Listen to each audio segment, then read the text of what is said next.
तो आज हम लोग इस वीडियो में जानेंगे कि पृथ्वी पर मानव की उत्पत्ति कब और कैसे हुई। एक समय में हमारी दुनिया में डायनासोर का राज था।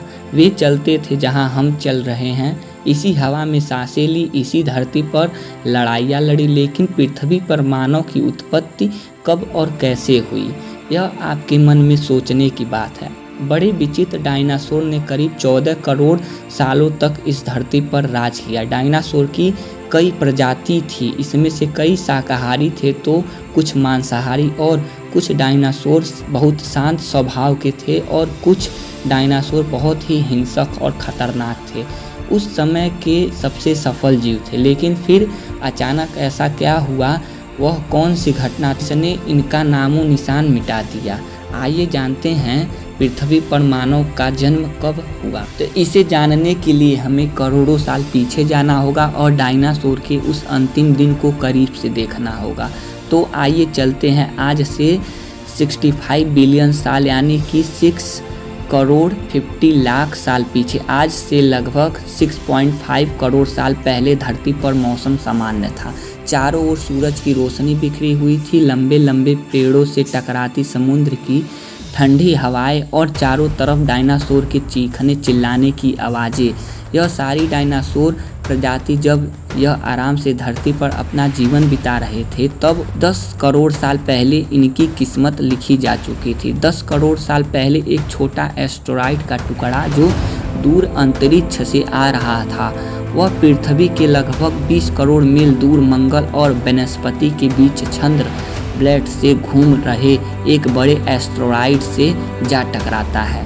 इस टकराव से उस बड़े एस्टेरॉयड की दिशा बदल जाती है और वह क्षुद्र ग्रह बेल्ट से निकलकर सीधे पृथ्वी की ओर 22,000 मील प्रति घंटे की रफ्तार से बढ़ने लगता है।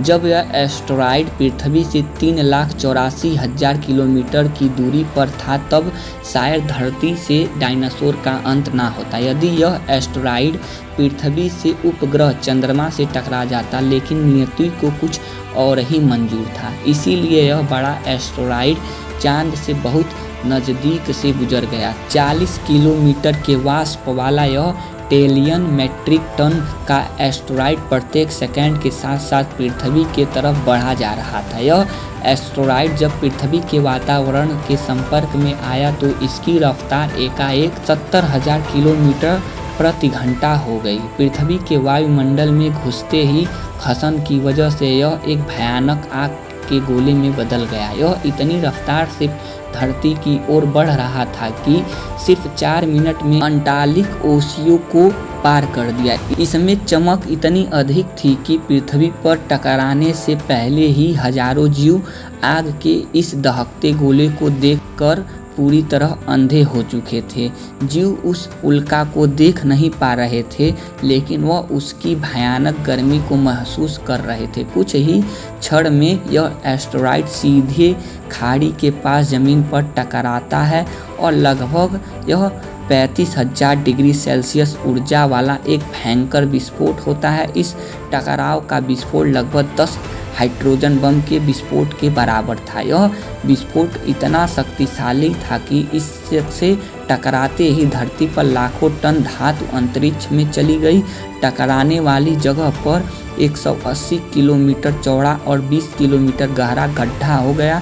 विस्फोट के कारण इस गड्ढे का सारा मेटल और पत्थर आसमान के धूल के बड़े बादल में बदल गए। 16 मिनट 40 सेकंड के बाद जमीन टकराव की वजह से धरती के अंदर चारों ओर 12.1 तीव्रता की भूकंपी लहरें उठने लगी।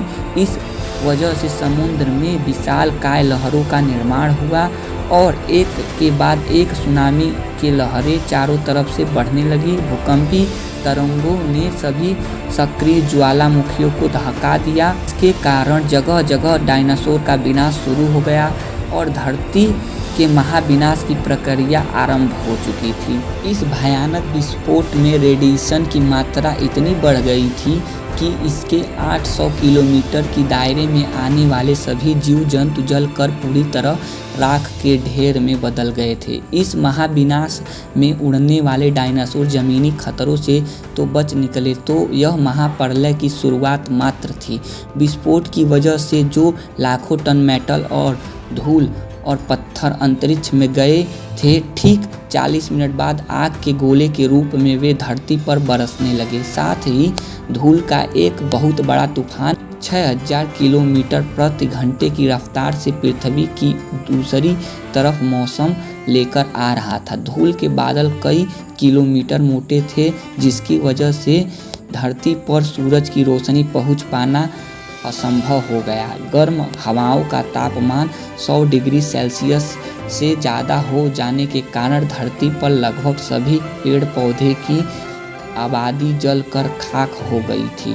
विस्फोट के 90 मिनट बाद धरती का तापमान 200 डिग्री सेल्सियस तक पहुंच गया। इसकी वजह से जो डायनासोर विस्फोट के इलाके से कोसों मील दूर थे, वे गर्मी से बच नहीं पाए। इस महाप्रलय का लगभग कुल 90% धरती से खत्म हो गई थी और जो 10% जीव धरती पर बचे गए, उसमें सिर्फ वही जीव जिंदा रह सके जिनका वजन 30 किलोग्राम से कम था। इसका कारण यह था कि उस महाप्रलय के लाखों की संख्या में जीव मारे जा चुके थे और पेड़ पौधे की सारी आबादी भी जलकर राख हो गई थी, जिसके चलते जहां जो बड़े और विशालकाय जीव बच गए थे, उन्हें भरपूर मात्रा में खाना पानी ना मिल सका। यह महाप्रलय किसी अन्य जीव के लिए फायदेमंद साबित होने वाला था। धरती पर डायनासोर का अंत एक छोटी प्रजाति के लिए एक सुनहरा अवसर लेकर आया था। वह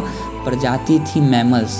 मैमल्स क्या थे, कैसे बच गए? अब जान लेते हैं पृथ्वी पर मानव की उत्पत्ति कैसे हुई। उससे पहले आप लोग प्लीज़ मेरे चैनल को सब्सक्राइब कर लीजिए और बेल आइकन को हिट जरूर कर लीजिए।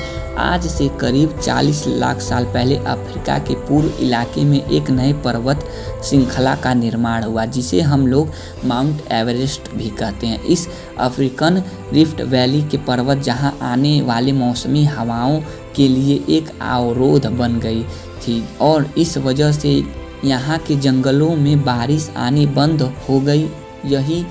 इसी जंगल में रहते थे एप्स। यह पेड़ों के ऊपर रहते थे जहाँ उनको खाने की कोई कमी नहीं थी। इस वजह से यह हमेशा पेड़ों पर ही रहते थे, लेकिन अब यहाँ समय के साथ साथ सूखा पड़ने लगा। बिना बारिश के जंगल पूरी तरह साफ हो गया। एप्स के लिए खाने की समस्या उत्पन्न हो गई। खाने की तलाश में इन्होंने पेड़ों से उतरने का निर्णय लिया। यह निर्णय बहुत बड़ा था। इनका दिमाग एक संतरे जितना बड़ा था और आकार में यह 4 फीट लंबे होते थे। कई हजार सालों के विनाशकाल के बाद हमारे पूर्वज अब 2 पैरों पर चलने लगे। इनसे ऊर्जा कम खर्च होती थी और यह चलते हुए भी खा सकते थे और इनका दिमाग तेजी से बढ़ने लगा था और यह धीरे धीरे होशियार बन रहे थे। समय के साथ साथ विकास की प्रक्रिया चलती रही। हमारे पूर्वज धीरे धीरे विकसित होने लगे और इनका दिमाग भी धीरे धीरे बड़ा होने लगा। समय के साथ साथ इन्होंने पत्थरों से हथियार बनाना सीख लिया और शिकार करना काफ़ी आसान हो गया था। समय के बीतने के साथ साथ हमारे पूर्वज आग को काबू करना सीख लिया। आग की खोज हमारे पूर्वज के लिए सबसे बड़ी खोज थी। यह उन्हें गर्मी, रोशनी और अंधेरे में सुरक्षा देती थी और उसी वजह से अब परिवार भी बनने लगा। हमारे पूर्वज अब साथ साथ रहने लगे। आग में पका मांस चबाने में कम ऊर्जा खत्म होती थी और इसी वजह से यह ऊर्जा उनको दिमाग में खर्च होने लगी और पूर्वज का दिमाग काफ़ी बड़ा हो चुका था। तो दोस्तों, आप लोगों को यह छोटा सा वीडियो कैसा लगा और मेरे चैनल को सब्सक्राइब करके बेल आइकन को हिट जरूर कर लें। मिलते हैं नेक्स्ट वीडियो में।